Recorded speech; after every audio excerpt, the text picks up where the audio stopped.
অনন্যার ব্লগসের আরও একটি ব্লগে সবাইকে স্বাগত। কেমন আছো সবাই?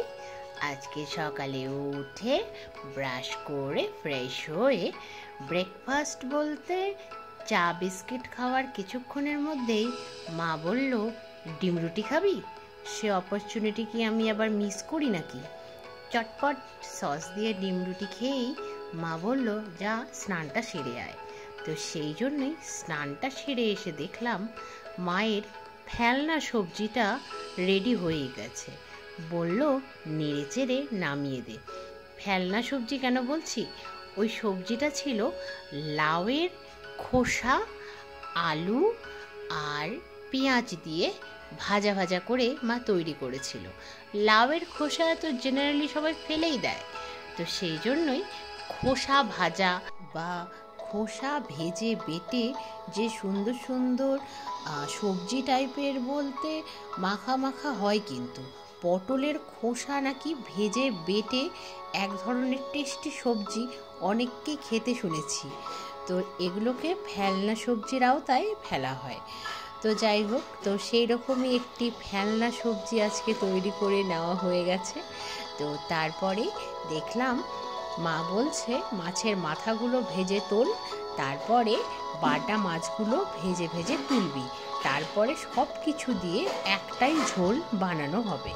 তো আমি বললাম, মাথাগুলো ভেজে ঝোল কেন বানাবে? মাথাগুলো ভেজে নিই, তারপরে মুড়িঘণ্ট বানাবো। অগত্যা মায়ের মুড়িঘণ্ট বানানোর তো কোনো প্ল্যানই ছিল না, তবুও মেয়ের জেদের কাছে হার মেনে রাজি হয়ে গেল।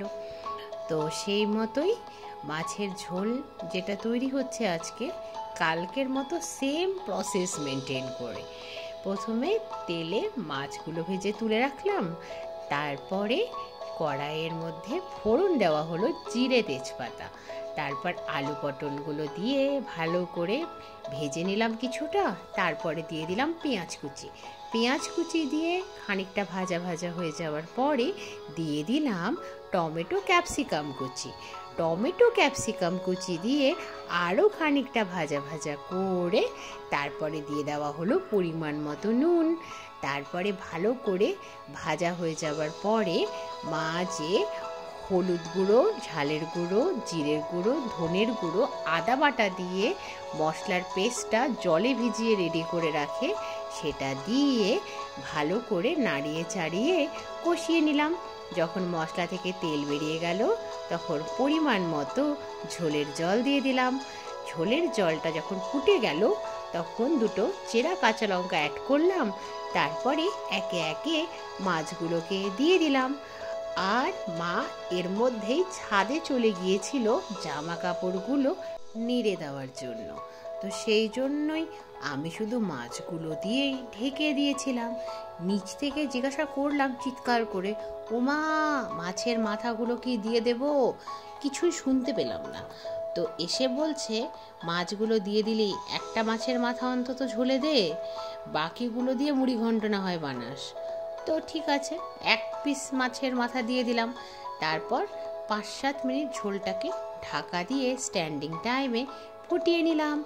তারপরে গরম মশলা দিয়ে আর একটু ফুটিয়ে নামিয়ে নিলাম। এইবার পালা হলো টেস্টি মুড়িঘণ্ট বানানোর। জানি না কেমন হবে, কিন্তু মুড়িঘণ্ট খেতে দারুণ লাগে। প্রথমে কড়াইতে সাদা তেল বলতে সয়াবিন অয়েল দিয়ে তার মধ্যে লবঙ্গ, এলাচ আর দারচিনি দিয়ে কিছুটা নাড়াচাড়া করে নিলাম। তারপরে আগে থেকে ধুয়ে জল ঝরিয়ে রাখা আতপ চালগুলো দিয়ে ভালো করে নাড়িয়ে চাড়িয়ে ভাজতে লাগলাম। ভাজতে ভাজতে যখন পটপট আওয়াজ হতে লাগলো, তখন মা এই মশলাটা আগেই রেডি করেছিল। এই মশলার মধ্যে মা দিয়েছিল আদা বাটা, জিরে গুঁড়ো, ধনে গুঁড়ো, হলুদ গুঁড়ো, লঙ্কা গুঁড়ো, এই সব কিছু জলের সাথে মিশিয়েই তৈরি করেছিল মশলাটা। সেই মশলাটা চালে দিয়ে ভালো করে নেড়ে নিলাম। যখন ভালো করে নাড়াচাড়া হচ্ছিল, তখন মাই অ্যাড করে দিল পরিমাণ মতো নুন। তারপরে ভালো করে ওপর নিচ করে কষিয়ে নিলাম। তারপরে মা দিয়ে দিল জল, কারণ আজ যেহেতু প্রথমবার মুড়ি ঘন্ট তৈরি করছি, কোনো আন্দাজই তো আমার নেই, তো সেই জন্যই দেখছি। তারপরে মা দিয়ে দিল কয়েকটা কাজু, তারপরে দিয়ে দিল 3 চামচ চিনি। তারপর জলটা যখন একটু ফুটে উঠল, তখন আগে থেকে ভেজে রাখা মাছের মুড়োগুলো দিয়ে দিলাম। তারপরে ঢাকা দিয়ে দিলাম। 10-15 মিনিট লো ফ্লেমে ঢাকনা দেওয়া অবস্থাতেই ছিল। ঢাকনা খুলে দেখছি কি দারুণ সিদ্ধ হয়েছে। তারপর একটু নাড়াচাড়া করে নিলাম। তারপরে মা দিয়ে দিল বাড়ির তৈরি ঘি। ঘি দিয়ে আবার খানিকটা হালকা হাতে নেড়ে চেড়ে নিলাম। হালকা হাতে নেড়ে চেড়ে নেওয়ার পরে মা দিয়ে দিল গরম মশলার গুঁড়ো। তারপর আরও খানিকটা নাড়িয়ে চাড়িয়ে নিলাম। রেডি হয়ে গেল আজকের মুড়ি ঘন্ট। তারপর এবার লাঞ্চের পালা। দেখো মা কি দারুণ করে সাজিয়ে গুছিয়ে খেতে দিয়েছে আমাকে। তো যাই হোক, উচ্ছে বেগুন দিয়ে তো জল দিয়েই ভাতটা গিলে নিলাম। তারপর ফেলনা সবজিটা দিয়ে ভাত খেয়ে দেখলাম দারুণ হয়েছে। এইবার টার্ন হলো মুড়ি ঘন্ট দিয়ে খাওয়ার। ওহ, আর মুড়ি ঘন্ট সামনে রেখে ভাত খাওয়া যাচ্ছে না। তো ট্রাই করে দেখি কেমন হয়েছে। জানি দুর্দান্তই হবে, যা গন্ধ বেরিয়েছিল, ও হো হো হো, ইটস অসম, দারুণ হয়েছে, দারুণ, পুরো এক ঘর। তোমরা কে কে মুড়ি ঘন্ট খেতে ভালোবাসো কমেন্ট করে জানিও। মুড়ি ঘন্ট খাওয়া শেষের পরে এইবার তো মাছের ঝোলটা টেস্ট করে দেখতে হবে না কেমন তৈরি হয়েছে আজকের তেল ঝোল। দেখি কেমন হয়েছে। গন্ধ তো ভালোই বেরিয়েছিল যখন ঝোলটা ফুটছিল। এখন খেলেই বোঝা যাবে গন্ধেই সুন্দর নাকি স্বাদেও সুন্দর। দেখা যাক খেয়ে কেমন রান্নাবাড়ি করেছি। আজকে তো এই রান্নাটা মোটামুটি নিজের দায়িত্বেই করেছিলাম। দেখি, বাহ, ভালোই তো হয়েছে, সো টেস্টি, ইয়াম্মি। কালকের ছিল রুই মাছ আর আজকের বাটা মাছ, এইটুকুই পার্থক্য। টেস্টটা জব্বর হয়েছে। তারপর একটু রেস্ট করলাম।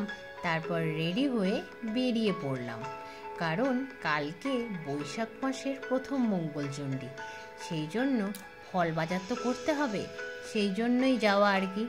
দেখো সন্ধে হয়ে গেছে, কারণ এখন যা জব্বর রোদ আর গরম, তাতে করে আর বিকেলে বেরোনো যাবে না। তো সেই জন্যই সন্ধেতেই বেরোলাম। যেহেতু 17 তারিখে রামনবমী, সেই জন্য ছোট ছোট শ্রীরাম লেখা পতাকা গোটা রাস্তায় কি দারুণ করে ঝুলিয়ে দিয়েছে, তাই না? দেখো মা একে একে এই দোকান থেকেই সব ফল নিয়ে নিল, আর এই দোকান থেকে নেওয়া হচ্ছে শুধুমাত্র কলা। এইবার তো ফেরার পথ। ফেরার সময় মা নিচ্ছে মিষ্টি। বলল, বলতো কোন মিষ্টিটা এত গরমেও ঠিক থাকবে? আমি বললাম লাড্ডু নিয়ে নাও। লাড্ডু যতই গরম পড়ুক না কেন ভালোই থাকে। তো হয়ে গেল সব কিছু কেনাকাটা। এইবার টোটো ঠিক করে টোটোতে চড়ে বাড়ির পথে। তাহলে আজ এই পর্যন্তই, আবার দেখা হবে খুব শিগগিরই অন্য একটা ব্লগে। সবাই খুব ভালো থেকো, সুস্থ থেকো, সাবধানে থেকো। ব্লগটা কেমন লাগলো কমেন্টে জানিও। ভালো লাগলে একটা লাইক করো। সবাই খুব ভালো থেকো, সুস্থ থেকো, সাবধানে থেকো। আজকের মতো চলি, বাই বাই।